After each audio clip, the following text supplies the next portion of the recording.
उसका इकलौता बेटा कोई काम नहीं करता था। वो उसे समझाती कि उसे कोई काम करना चाहिए। बेटे ने कहा कि वो शहर जाकर काम करना चाहता है और उसके लिए कुछ रुपये चाहिए। तो जमुना ने उसे अपने सारे गहने दे दिए। माँ, मैं शहर से तुम्हें चिट्ठी लिखता रहूंगा और हर महीने रुपए भी भेजूंगा। बेटा, तू अपना ध्यान रखना। बेटे के जाने के बाद जमुना अकेले रहने लगी। शहर जाकर बेटे ने ना तो माँ की सुध ली और ना ही कोई रुपये भेजे। उसे रोजमर्रा के खर्चे की भी परेशानी होने लगी। एक दिन वो हाथ में पोटली लिए कहीं जा रही थी। काकी, कहाँ जा रही हो? जमुना हाथ से आगे की ओर संकेत करते हुए निकल गई। वो सप्ताह में 3 से 4 दिन बाहर जाने लगी और आधी रात होने पर ही घर आती। उसकी पड़ोसन सुगंधा सब कुछ बड़े ध्यान से देख रही थी। सुगंधा ने रात को खिड़की से जमुना को अपने घर आते देखा। अजी, सुनते हो? जरा पता तो लगाओ कि जमुना काकी इस उम्र में जाती कहाँ है। देखो तो, इतनी रात को अंधेरे में वापस आई है। अरे तुम्हें क्या है, जाने दो जहाँ जाती है। बेटा तो शहर जाके माँ को भूल ही गया। काकी के सारे गहने भी काम खोलने के बहाने ले गया। तभी तो कह रही हूँ, पता करो कि अपना घर कैसे चला रही है। इतनी रात को घर वापस आती हैं, मुझे कुछ ठीक नहीं लग रहा। मेरे पास इतना समय नहीं है कि मैं ये फालतू की बातें पता करता फिरूं। बहुत काम रहता है। और तुम क्या आधी रात को काकी काकी कर रही हो, हैं? अब तुम खुद भी आराम करो और मुझे भी करने दो। आप भी ना मेरी बात पर कभी ध्यान नहीं देते।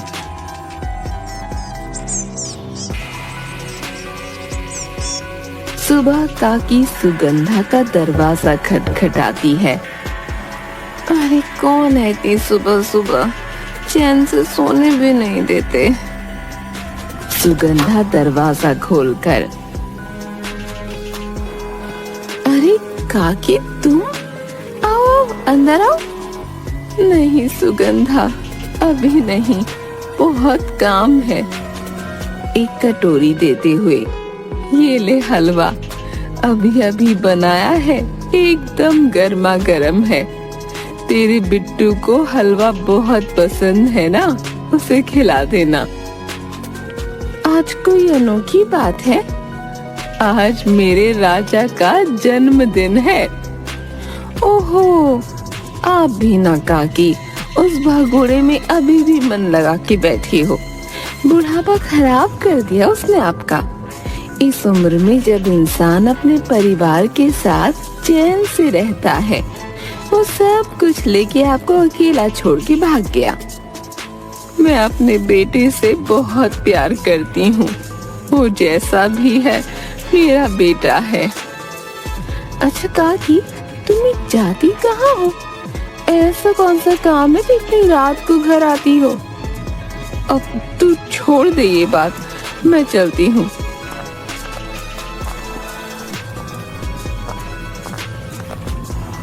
हो ना हो, कुछ तो गड़बड़ है काकी। थोड़ी देर बाद बिट्टू की तबीयत खराब हो गई। वो उल्टियाँ करने लगा। तुमने आज इसे क्या खिला दिया? बेचारा कब से उल्टियाँ कर रहा है। मैंने तो इसे अभी तक कुछ खाने को नहीं दिया। काकी सुबह हलवा दे गई थी, बस वही तो खाने को दिया था। पापा, माँ, मैं मर रहा हूँ।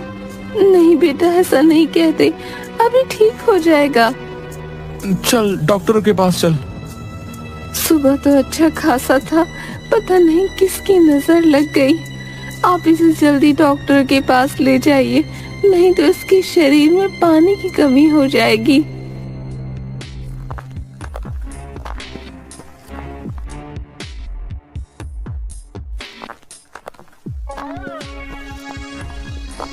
अरे ओ सुगंधा, सुना है बिट्टू की तबीयत खराब हो गई है। हाँ, पर अब आराम है, दवाई लेके सो रहा है। पता नहीं क्या हो गया उसे। हो जाता है ऐसा कभी कभी। सुन, रास्ते में जमुना काकी को देखा था, बड़ी जल्दी में थी, कुछ बोली नहीं।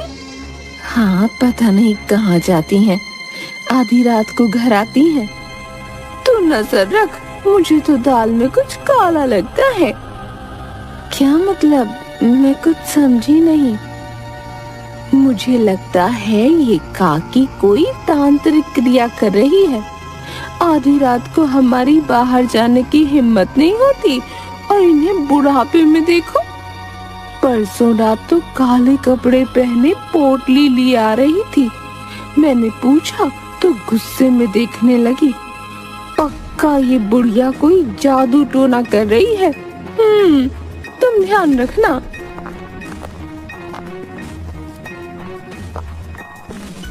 आज सुबह काकी का हलवा खाते ही बिट्टू की भी तबीयत खराब हो गई।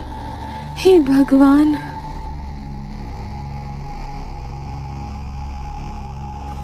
रात को वो अपने घर के आंगन से चारपाई उठा रही थी, तभी सामने के रास्ते से एक काली परछाई आती हुई दिखी।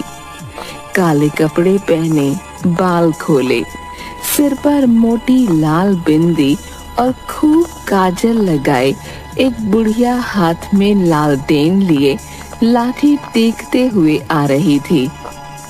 उसे देखकर सुगंधा डर कर अपने घर के अंदर भाग गई। हे भगवान, रक्षा कर, पता नहीं कौन सी बुरी आत्मा है।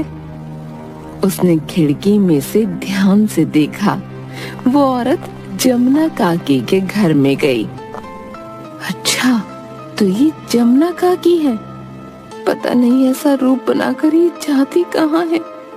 मेरी तो जान ही निकल गई कि ये कौन है। काकी, तुम्हें तो मैं सुबह देखती हूँ। तभी गांव के कुछ आदमी लाठियां और लालटेन लिए हुए आए।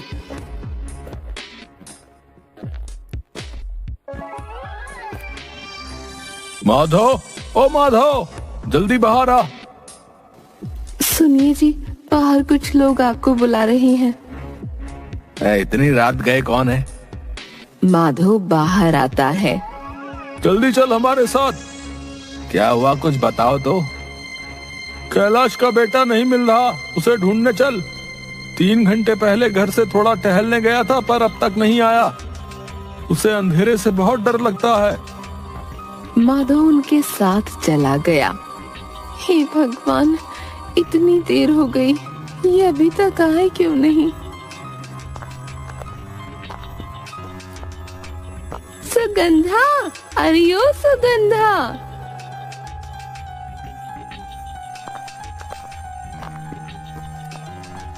सुगंधा बाहर आकर, अरे गौरी तुम? हाँ, मेरा जी घबरा रहा था। गांव के सारे आदमी अब तक नहीं आए। बैठे बैठे दोनों को नींद आ गई।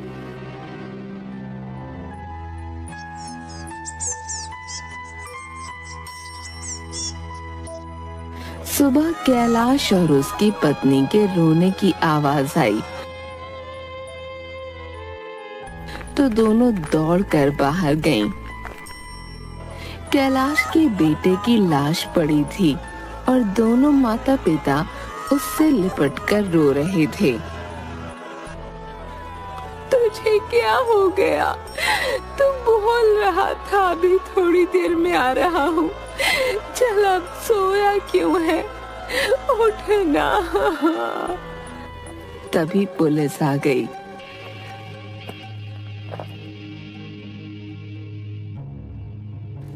अरे, इसकी बॉडी पर तो चोट के निशान है। पुलिस लाश को लेकर चली गई।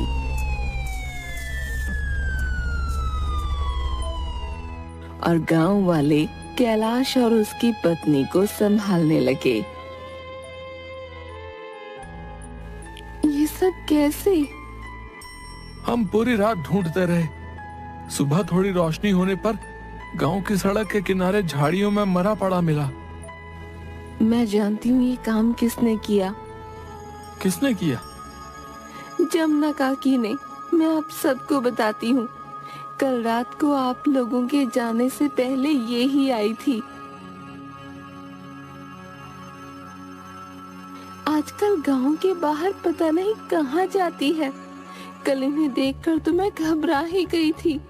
रोज आधी रात गए ही वापस आती है। कल इनके आने के बाद ही आप लोग निकले थे और उसके बाद कोई बाहर से आया भी नहीं। मेरे बिट्टू के लिए सुबह हलवा देकर गई थी। उसे खाते ही लड़का उल्टियां करने लगा।